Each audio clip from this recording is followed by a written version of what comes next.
100 tahun tanpa khilafah. Umat menderita. Buletin Kafahno. 334 20 Sya'ban 1445 H. Tanggal 1 Maret tahun 2024 Masehi.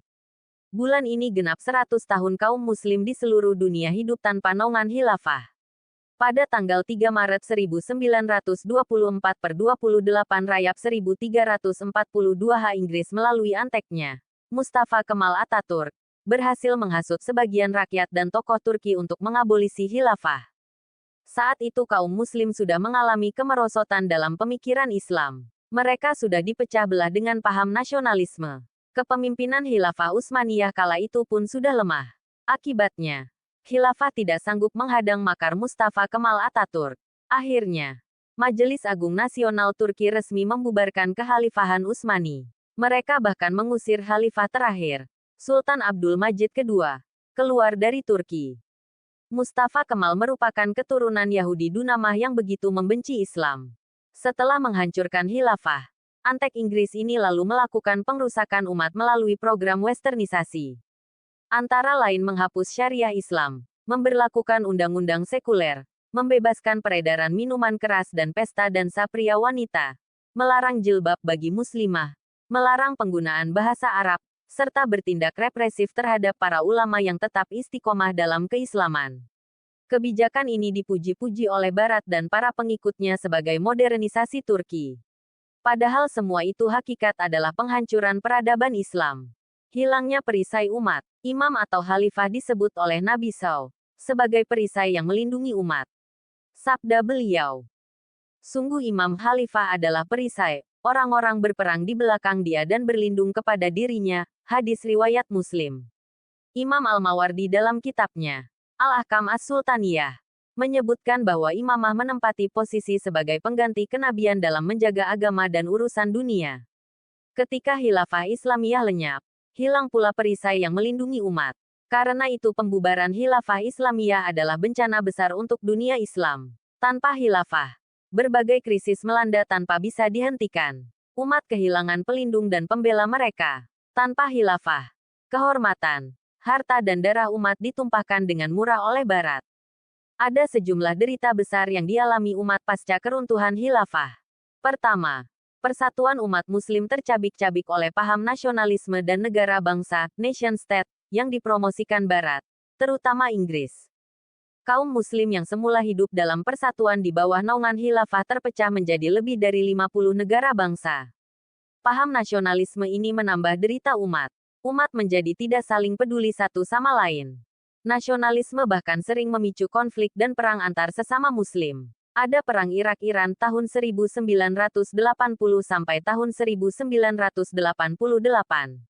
Ada agresi Irak ke Kuwait 1990, ada perang Arab Saudi Yaman 2015 sampai sekarang. Semua itu adalah sebagian konflik yang dipicu oleh paham nasionalisme. Padahal mereka semuanya adalah bersaudara. Karena paham nasionalisme ini juga para pemimpin dunia Islam merasa tidak punya tanggung jawab terhadap kondisi Palestina, Myanmar, Uighur, dan sebagainya. Kedua, penjajahan di dunia Islam merajalela. Keruntuhan khilafah menyebabkan negara-negara Barat leluasa menjajah negeri-negeri Muslim. Mereka bakawanan anjing hutan yang mencabik-cabik hewan ternak yang kehilangan penjaganya. Negara-negara Barat seperti Inggris, Prancis, Belgia, Jerman dan Amerika Serikat meluaskan wilayah jarahan mereka mulai dari Timur Tengah, Asia hingga Afrika. Mereka merampok harta kekayaan alam negeri jajahannya. Mereka juga bertindak kejam terhadap kaum Muslim. Prancis, misalnya, membantai lebih dari 45.000 Muslim Aljazair, termasuk anak-anak dan perempuan, hanya dalam sehari pada tanggal 8 Agustus tahun 1945. Ketiga, tanah Palestina dikuasai oleh Zionis Yahudi. Ketika khilafah masih tegak, tidak ada keberanian kaum Zionis maupun Inggris untuk merebut tanah Palestina. Namun, sejak khilafah runtuh hingga hari ini, umat menyaksikan agresi militer Zionis, yang dibantu oleh negara-negara Barat, melakukan penggusuran dan pembunuhan terhadap warga Palestina. Ironinya, negeri-negeri Arab yang menjadi tetangga Palestina membatasi bantuan hanya logistik.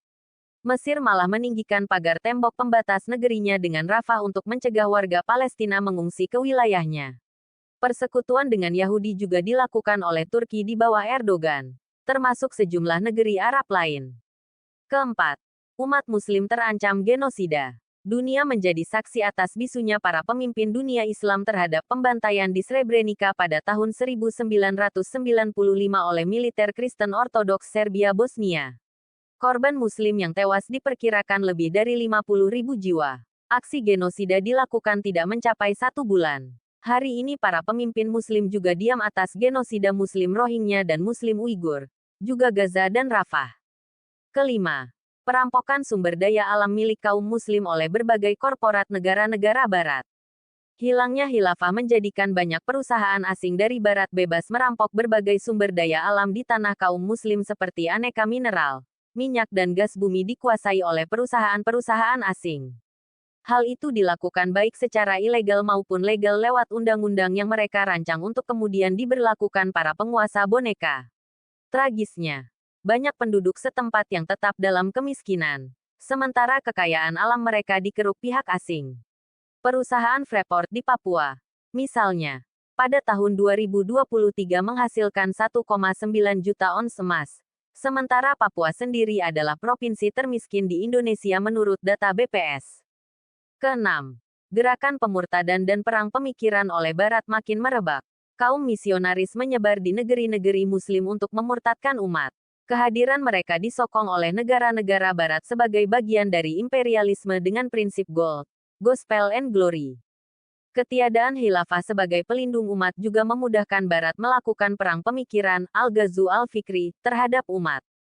Paham sekularisme, pluralisme, liberalisme dan sinkretisme bertebaran di tengah umat. Demikian pula paham demokrasi dan HAM yang memuja kebebasan. Keduanya bahkan sudah dianggap sebagai bagian dari ajaran Islam. Salah satu dampaknya adalah merebak perzinaan, LGBT, penistaan agama, bahkan kemurtadan dengan dalih HAM dan kebebasan. Tragisnya lagi, sebagian dari perbuatan tersebut mendapatkan payung hukum di sejumlah negeri Muslim. Perang pemikiran ini juga berhasil menciptakan Islamfobia di tengah umat Muslim. Banyak Muslim yang takut dan benci terhadap ajaran agamanya sendiri. Mereka menentang hukum-hukum Islam dan kewajiban penegakan khilafah. Sebagian tokoh umat dengan lancang menyebut hukum-hukum Islam dan kehilafahan akan membawa mereka menuju kemunduran dan keterbelakangan. Loyalitas pada kaum kufar. Lebih menyedihkan lagi, setelah ketiadaan khilafah Islamiyah, umat justru memberikan loyalitas mereka pada Barat yang telah menghancurkan pelindung mereka. Ibarat anak-anak yang telah kehilangan sosok ibu sebagai pelindung karena dibunuh. Tetapi kemudian sang pembunuh malah dipuja dan dipercaya sebagai penolong.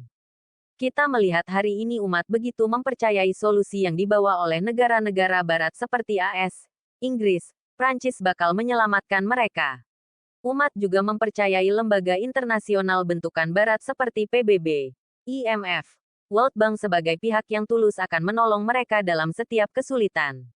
Padahal negara-negara Barat dan berbagai lembaga buatannya justru semakin menyeret umat dalam keterpurukan. Padahal hanya Allah SWT yang akan mengangkat umat menuju kemuliaan. Allah SWT telah mengingatkan. Allah adalah pelindung orang-orang yang beriman. Dia mengeluarkan mereka dari aneka kegelapan menuju cahaya iman. Sebaliknya, orang-orang kafir itu, pelindung-pelindung mereka adalah takhut. Mereka takhut mengeluarkan orang-orang kafir itu dari cahaya menuju aneka kegelapan.